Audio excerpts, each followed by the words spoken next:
12월 7일 오늘 하루도 주님의 말씀 안에 힘 얻으시고 능력 있는 삶이 되시기를 바랍니다.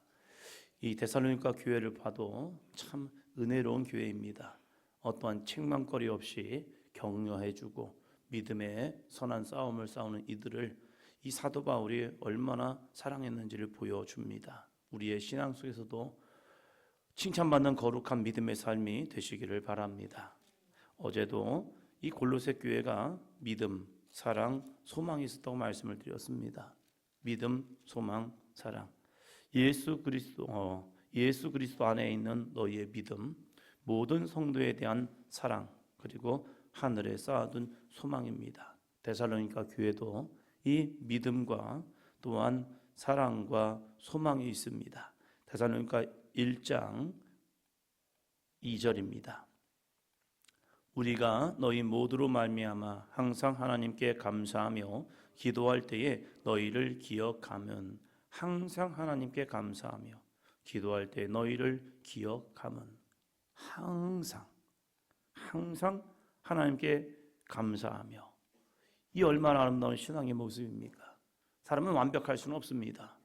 그러나 그 부족함을 채울 수 있는 무언가가 있다면 그 사람을 기억하면 그 사람 진짜 감사하지, 진짜 감사해. 이런 사람들이 있습니다. 근데 어떤 사람은요, 근심거리가 되는 사람이 있습니다. 그 사람만 생각하면 왜 그러시지, 왜 그러지 하는 사람도 있어요.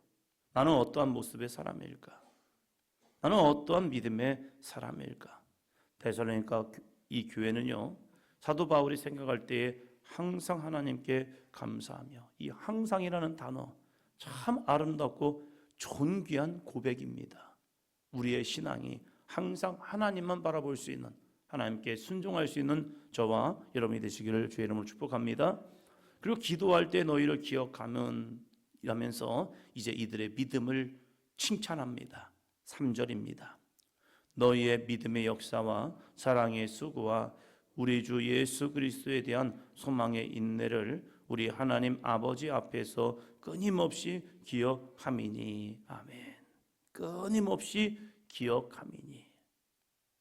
데살로니가 교회 어떠한 교회입니까? 라고 말할 때에 그들을 생각하면서 끊임없이 기억되는 것, 이것이 무엇이냐? 오늘도 세 가지를 말합니다. 믿음의 역사. 믿음은 역사가 나타납니다. 믿으면 능력은 나타납니다. 그래서 믿는 자에게 이런 표적이 따르니 라고 말하면서 주님께서 우리에게 말씀해 주셨죠. 귀신이 쫓겨남을 당하고, 그리고 새 방언을 말하고, 뱀을 집어올리고, 무슨 독을 마실지라도 해를 받지 아니하고, 병든 자에게 손을 얹은 즉 낫는 역사요. 또 그것뿐만이 아니라 주님이 행하지 않았던 일들까지도 우리에게 행할 수 있다라고 주님은 말씀하고 있습니다. 우리에게 능력이 아니라 믿음이더라고요. 믿으면 능력이 나타나더라고요. 그래서 우리에게는 주님, 나에게 믿음을 주옵소서, 날마다 기도하며 나아가야 합니다. 믿는 자에게는 역사가 나타나요. 그래서 끊임없이 하나님의 말씀을 읽고 묵상하고 듣고 배우고 가르치고 행하는 삶이 되어야 합니다. 왜요? 능력은 말씀에서 나오거든요. 믿음은 어디서 나오느냐? 하나님의 말씀을 들을 때에, 그리고 그것을 읽고 묵상하고 그것을 지켜나갈 때에 믿음은 생겨요. 그래서 믿음은 어디서 나오죠? 들음에서 난다고 말씀하고 있잖아요. 내가 무엇을 듣느냐 참 중요해요. 세상 가운데 살아가지만 세상의 소리에 민감한 것이 아니라 하나님의 말씀에 민감한 삶이 되어야 합니다. 어떤 경우는요, 말씀을 듣고 아멘 하지만 돌아가는 발걸음이 이거예요. 될까? 세상에 너무 커 보이는 거예요. 말씀은 내 안에 들어왔지만 말씀이 내 안에서 역사하도록 내 믿음을 지키지 못해요. 마치 길가에 뿌려진 씨앗처럼 씨는 뿌려지지만 새가 와서 먹어버려요. 그것이 뭔데요? 내 안에 말씀이 들어가지 못하도록 만들어버리거든요. 그런데 말씀을 먹을 때 그 말씀을 내가 내 안에 집어넣음을 통하여서 그 안에 믿음이 생겨난다는 사실입니다. 그럴 때에 그 믿음을 통하여 역사는 나타납니다. 그럼 이 믿음의 역사가 나타난 사람은 그 다음에 무엇을 합니까? 내 안에 믿음의 역사가 나타나요. 내 안에 믿음의 확신이 일어나요. 그 믿음의 확신이 일어날 때 그걸 가지고 뭐 하냐 이거예요. 내 안에 믿음의 역사가 나타나니까 그걸 가지고 자랑합니까? 나는 이러한 능력이 있어. 나는 이런 은사를 받았어. 난 이래 하면서 나 자신을 자랑합니까? 아니에요. 그 믿음의 역사를 통해서 이어지는 일을 보니까 한번 더 합니다. 사랑의 수고. 사랑의 수고를 하죠. 중보 기도를 합니다. 약한 지체를 향하여 내 마음에서 주시는 거룩한 감동을 통하여 그를 위하여 기도하기 시작합니다. 나를 뛰어넘어 저들을 향해서 다른 일을 향해서 기도하기 시작해요. 기도는요, 사랑의 수고입니다. 다른 사람을 위하여 기도하는 것, 믿지 않는 자를 위하여 기도하는 것, 이 나라와 이 민족을 위하여 기도하는 것, 그것은 분명히 수고입니다. 왜 수고하느냐? 내 안에 사랑이 있거든요. 다른 사람을 향한 사랑의 마음을 주셨거든요. 그 사랑 때문에 기도하기 시작합니다. 그리고 그를 찾아가기 시작합니다. 그의 약함을 돌보아주기 시작합니다. 왜요? 무엇 때문에? 내 안에 주님이 주시는 사랑을 느꼈기 때문입니다. 왜 예수님께서 이 땅에 오십니까? 왜 예수님께서 십자가를 지십니까? 그것은요, 한번 더 합니다. 하나님은 사랑이시니라. 하나님은 사랑이시기 때문에 이 땅 가운데 오셨고 많은 사람들의 문제를 해결해 주셨고 마지막 십자가를 지시는 것, 왜 그렇습니까? 바로 사랑 때문이란 거예요. 이것을 요한 사도는 우리에게 전하고 있죠. 하나님의 세상을 이처럼 사랑하사 독생자를 주었으니 이는 그를 믿는 자마다 멸망하지 않고 영생을 얻게 하려 하십니다. 그 이유가 뭐냐? 사랑 때문이란 거예요. 하나님이 세상을 이처럼 사랑하셨기 때문입니다. 우리들도 믿음의 역사를 통하여서 그 믿음의 역사가 자랑거리가 아니라 아름다운 사랑의 수고가 있기를 주의 이름으로 축원합니다. 그리고 나서 그 사랑의 수고를 통해서 이어지는 일은 무엇인데요? 우리 주 예수 그리스도에 대한 소망의 인내를 붙듭니다. 사랑은 곧바로 열매를 맺지 않습니다. 내가 사랑으로 기도했는데 그것이 바로 응답되느냐? 그렇지 않을 때가 있어요. 내가 사랑의 수고를 통해서 저 사람을 섬겼는데 그 섬김을 통해서 바로 응답되느냐? 아니라는 거예요.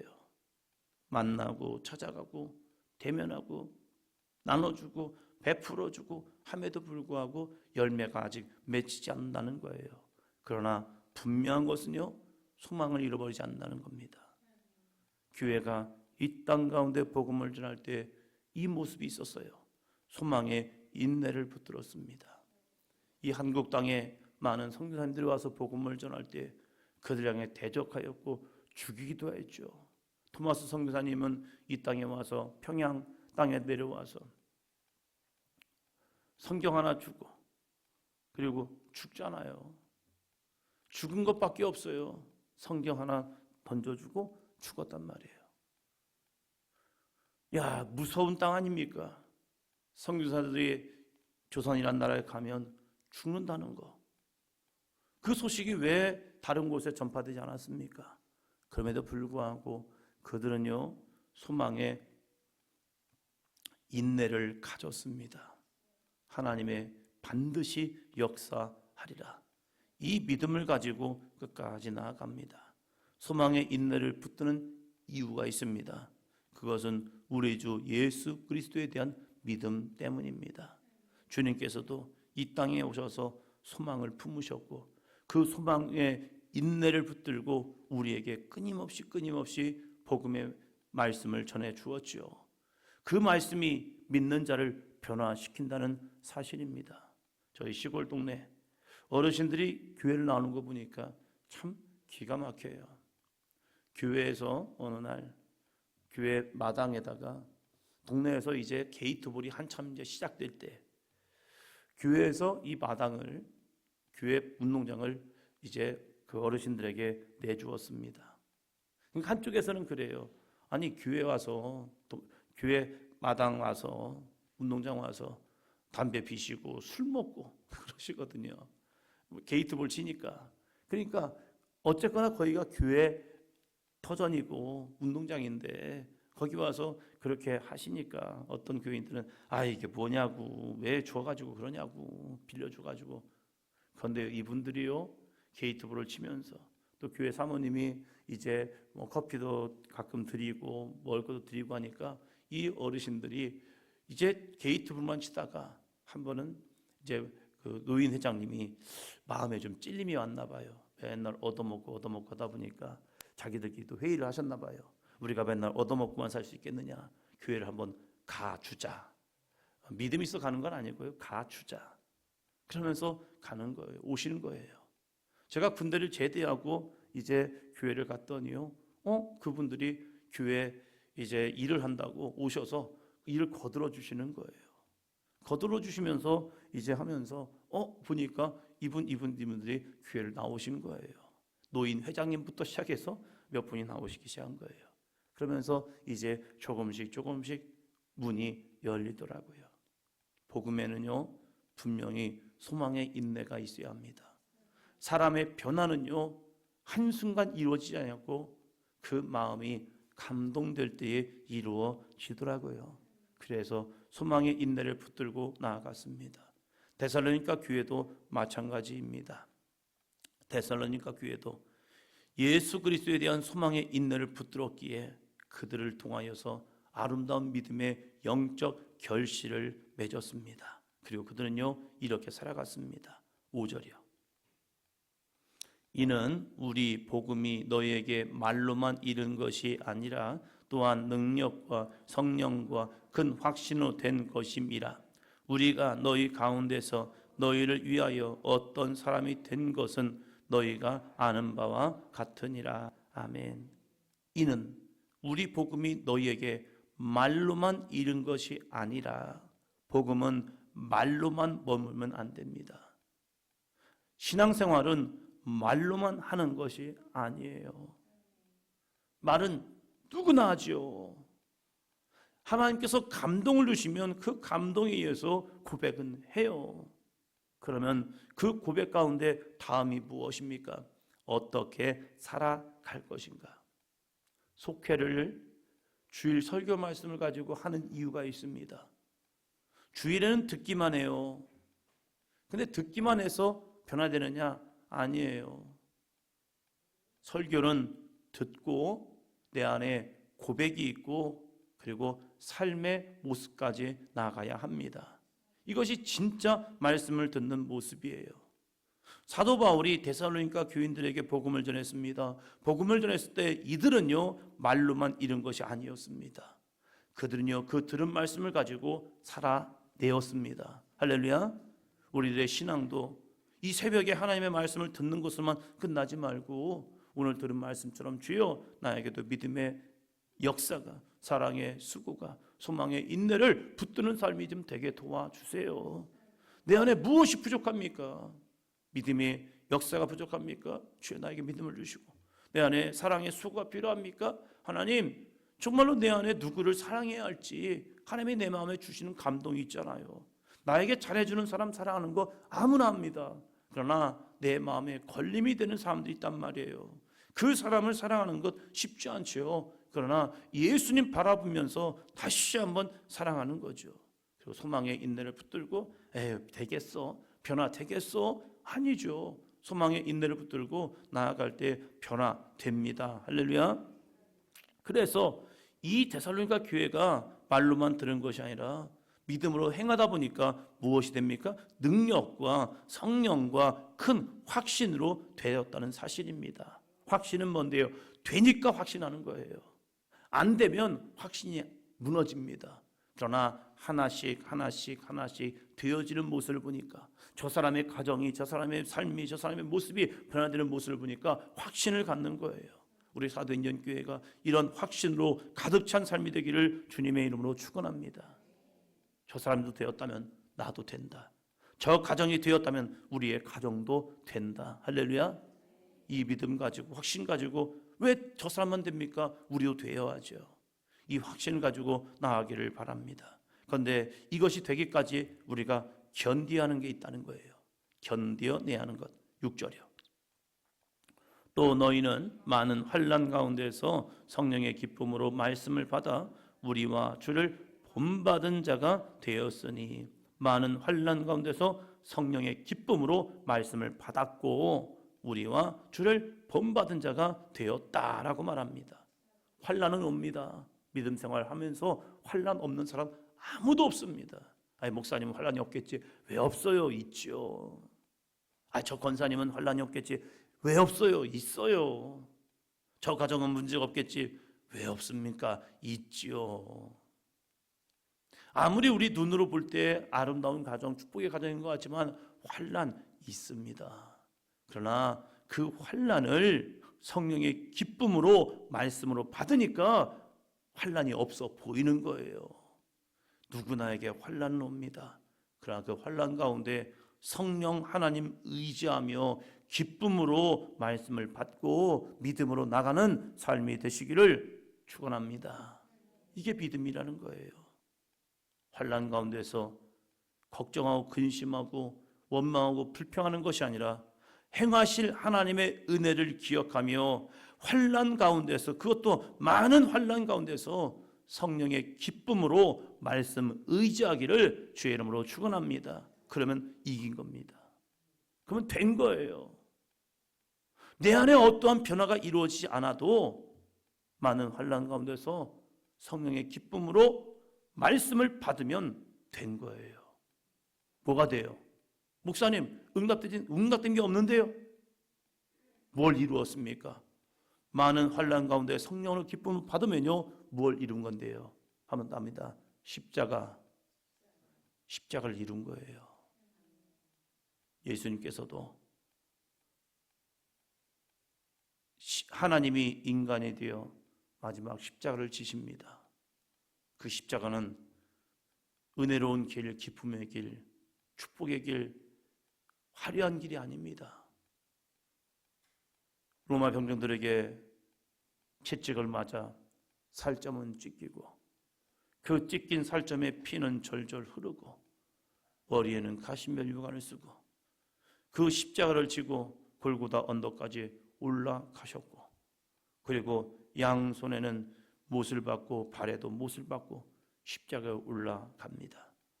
이것은 엄청난 많은 우리가 상상할 수 없는 환난입니다. 그런데 그 환난 가운데서 주님이 불평하거나 열받거나 화를 내시거나 그들을 저주한 게 아닙니다. 주여, 저들을 용서하여 주옵소서. 마지막까지 사랑을 보여주셨죠. 그 성령의 기쁨으로 하나님의 말씀, 아버지 하나님의 말씀에 순종하며 나아가셨습니다. 그래서 인류를 향한 구원을 이루셨죠. 우리도 마지막이 이겁니다. 우리의 마지막도 많은 환난 가운데서 성령의 기쁨으로 말씀을 받으시기 바랍니다. 어렵지요. 하기 싫지요. 정말로 내 안에 짜증도 나고 내 마음에서 화가 날 수 있습니다. 왜 하나님 납니까? 왜 하나님 나에게 이러십니까? 그래서 주님도 우리에게 그 모습을 보여주시잖아요. 엘리 엘리 라마 사박다니, 나의 하나님 어찌하여 나를 버리십니까? 라고 합니다. 그러나 거기서 끝나지 않습니다. 마지막 내 영혼을 주님 앞에 드립니다. 그리고 다 이루었다. 우리의 신앙도 우리와 주를 본받는 자 되시기를 바랍니다. 우리가 다른 것 때문에 이 환난을 이기는 게 아닙니다. 예수님을 본받기 위해서 나에게 오는 환난도 성령의 기쁨으로 말씀 안에 순종하며 나아가는 오늘 하루의 삶이 되기를 주의 이름으로 축원합니다. 기도합니다.